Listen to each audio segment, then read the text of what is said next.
সম্মানিত দর্শক, আপনি যদি আমাকে জিজ্ঞাসা করেন যে এই মুহূর্তে বাংলাদেশের সবচেয়ে বড় সমস্যা কী, ১ নম্বর সমস্যা কী? আমি বলব যে চাঁদাবাজি। মানুষের জীবন তছনছ করে ছেড়ে দিয়েছে। যদি আপনি ডক্টর মোহাম্মদ ইউনূসের জামানাতে ১ নম্বর সমস্যা চিহ্নিত করতেন, তাহলে সেখানে দুটো সমস্যা আসতো। প্রথম সমস্যা ছিল আইনশৃঙ্খলার অবনতি এবং দ্বিতীয় ছিল মব, এবং এ দুটো সম্মিলিতভাবে মব এবং আইনশৃঙ্খলার অবনতি। তখনও চাঁদাবাজি হয়েছে, কিন্তু সেই চাঁদাবাজি মবের কারণে, আইনশৃঙ্খলার অবনতির কারণে প্রথম ১ নম্বরে আসতে পারেনি। বিএনপি সরকার ক্ষমতায় আসার পর আইনশৃঙ্খলা অটোমেটিক্যালি স্বয়ংক্রিয়ভাবে আগের চাইতে ভালো হয়েছে। মানুষের মধ্যে নিরাপত্তা বোধ চলে এসছে, পথে ঘাটে ছিনতাই, রাহাজানি এগুলো তুলনামূলকভাবে কমে গেছে। কিন্তু ১ নম্বর সমস্যা হিসেবে চাঁদাবাজি এখন প্রতিটি জনপদের মানুষের জীবনকে তছনছ করে ছেড়ে দিচ্ছে। সাম্প্রতিক সময় এটা যে কতটা নির্মম সেটা আপনারা জানেন, যে একজন মানবিক ডাক্তার, বাংলাদেশে খুবই প্রশংসিত, আলোচিত, এবং তার মুখ এবং অঙ্গভঙ্গি সব কিছুই পবিত্র।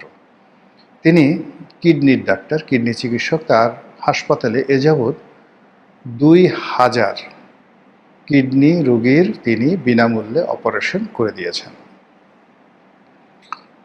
তো সেই মানবিক ডাক্তারের যে ক্লিনিক, সেই ক্লিনিকে চাঁদাবাজি করেছে বিএনপির নামে, যুবদলের নামে। বিষয়টি প্রধানমন্ত্রীর কানে গেছে, তিনি যুবদলের সভাপতিকে পাঠিয়েছেন। ইতিমধ্যে চাঁদাবাজ গ্রেপ্তার হয়েছে, তার সহযোগী সহ। কিন্তু এগুলো যতটা না আলোচিত হচ্ছে, তার চেয়ে বেশি আলোচিত হচ্ছে সেই যে মানবিক ডাক্তার, তিনি অশ্রুসিক্ত নয়নে, ঝরঝর করে তার চোখ দিয়ে পানি বেরোচ্ছে। তিনি কিছু একটা বলার চেষ্টা করছেন, কিন্তু আবেগে তিনি সেই কথাগুলো বলতে পারছেন না। তার সেই অশ্রুসিক্ত নয়নের ছবি সম্বলিত ফটোকার্ড সারা বাংলাদেশকে নাড়িয়ে দিয়েছে। এর ফলে চাঁদাবাজির যে ঘটনাটি আবার নতুন করে সামনে চলে এসছে। র্যাব অনেকদিন ধরে নিষ্ক্রিয়। শেখ হাসিনার পতনের পর থেকে আসলে র্যাব নিষ্ক্রিয় পুরোপুরিভাবে।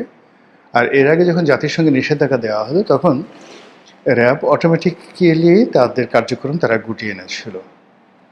এই বাহিনীটি বিএনপির জমানায় প্রতিষ্ঠিত হয়েছিল, এবং বিএনপির প্রথম দিকে এই বাহিনীটির যে কার্যকারিতা, তার ফলে বিএনপির শাসন ক্ষমতাটা টিকে গিয়েছিল এই র্যাব প্রতিষ্ঠা করার ফলে।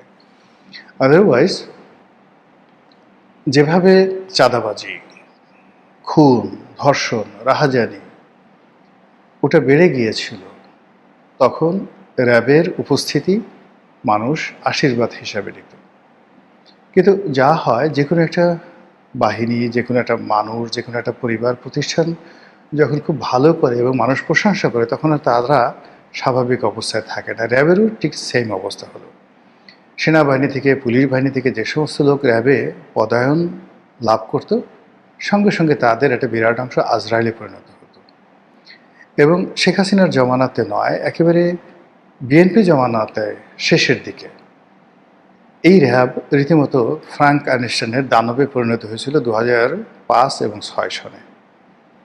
এবং তারপর সেই দানব হতে হতে তারা মহাদানব হয়ে গিয়েছিল। এবং নারায়ণগঞ্জের যে হত্যাকাণ্ড, কিংবা ইলিয়াস আলীর যে গুম, চৌধুরী আলমের গুম থেকে শুরু করে আরও বহু অপকর্মের সাথে তারা যেভাবে নিজেদেরকে জড়িয়ে পড়ে ফেলেছিল, সেটা রীতিমতো ডাকাতি বললেও ভুল হবে। একজনের পক্ষ হয়ে চাঁদাবাজি করা, খুন করা, ধর্ষণ করা, এরপরে নারী লিপ্সা থেকে শুরু করে, মানে র্যাবের কর্মকর্তাদের বিরুদ্ধে এমন কোনো পাপ কার্য নাই যে কাজের অভিযোগ তাদের ছিল না। এবং এটা বাড়তে বাড়তে বাড়তে বাড়তে এমন একটা পর্যায়ে চলে গেল যে নারায়ণগঞ্জে 7 মার্ডারের মাধ্যমে বলতে গেলে আল্লাহর গজব নাজিল হলো এই বাহিনীটির প্রতি।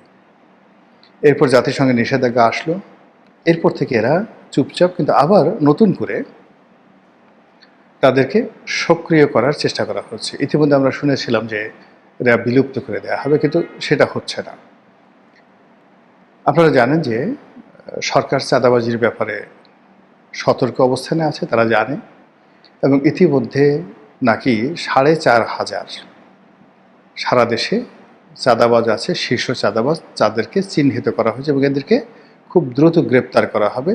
তারা গোয়েন্দার নজরদারিতে আছে এবং তাদেরকে মানে একেবারে টার্গেট করে করে ধরা হবে, এরকম প্রচার পুলিশের পক্ষ থেকে করা হচ্ছে, র্যাবের পক্ষ থেকে করা হচ্ছে। যখন এই ধরনের আওয়াজ হয়, আপনি ধরে নিতে পারেন যে সেখানে কিছুই হয় না। ফলে এই যে ৪,৫০০ চাঁদাবাজ ধরবে, এটা আমার কাছে মনে হচ্ছে চাঁদাবাজ ধরা তো দূরের কথা, এখানে চাঁদাবাজদের পশমও তারা স্পর্শ করতে পারবে না। লোক দেখানো হয়তো ৪,৫০০ চাঁদাবাজের মধ্যে ৪.৫ ডজন বা ৪.৫ হালি তারা ধরতে পারেন, আবার তারা বের হয়ে আসবে এবং জেলখানাতে গিয়েও তারা সেই চাঁদাবাজি চালাবে।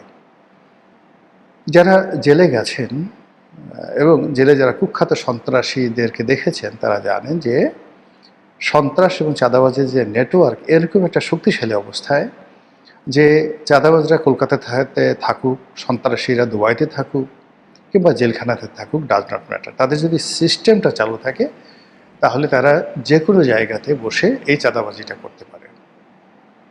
ফলে আমরা কি দেখেছি, একজন ডাকাত শহীদ, একজন টোকাই সাগর, একজন মুরগি মিলন, একজন কালা জাহাঙ্গীর দৃশ্যপটে না থেকেও সারা বাংলাদেশকে তছনছ করে ছেড়ে দিয়েছেন। একজন সুইডেন আসলাম, একজন সুব্রত বাইন দীর্ঘদিন পুলিশের হেফাজতে থেকেছে, দীর্ঘদিন কারাগারে থেকেছে, কিন্তু এটা কোনো মিন করেনি, সমাজে কোনো উন্নয়ন হয়নি, তারা তাদের কাজগুলো করেছে। আবার ধরুন শীর্ষ সন্ত্রাসী জিসান থেকে শুরু করে অন্য যাদের নাম শুনতে আমরা পেরেছি, এরা কখনো ব্যাংককে থেকেছে, কখনো দুবাইতে থেকেছে, কিন্তু বাংলাদেশে তাদের সিন্ডিকেশনটা বন্ধ হয়নি। সেই অর্থে এখন এই নতুন সরকারের আমলে অতীতের চাঁদাবাজির যে সিন্ডিকেট ছিল, প্রায় সবগুলো সিন্ডিকেট এখন আছে। তার সঙ্গে সঙ্গে যে সিন্ডিকেটের সাথে, চাঁদাবাজ সিন্ডিকেটের সাথে ৮০ দশকে ৯০ দশকে রাজনীতিবিদদের আসলে সম্পর্ক ছিল না, কিন্তু ২০০১ সন থেকে এই চাঁদাবাজ সিন্ডিকেট, আন্ডারওয়ার্ল্ডের যে ডন, তাদের সঙ্গে একটা পলিটিক্যাল কানেক্টিভিটি চলে আসে।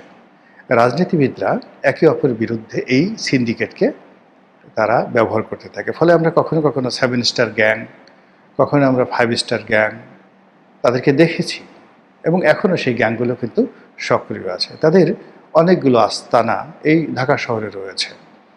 কখনো তারা টঙ্গী, কখনো তারা উত্তরা, কখনো তারা মোহাম্মদপুর, কখনো তারা সায়েদাবাদ, কখনো তারা গুলশান এর বিভিন্ন এলাকাকে কেন্দ্র করে তাদের সাম্রাজ্যের হেডকোয়ার্টার তারা স্থাপন করে বসে।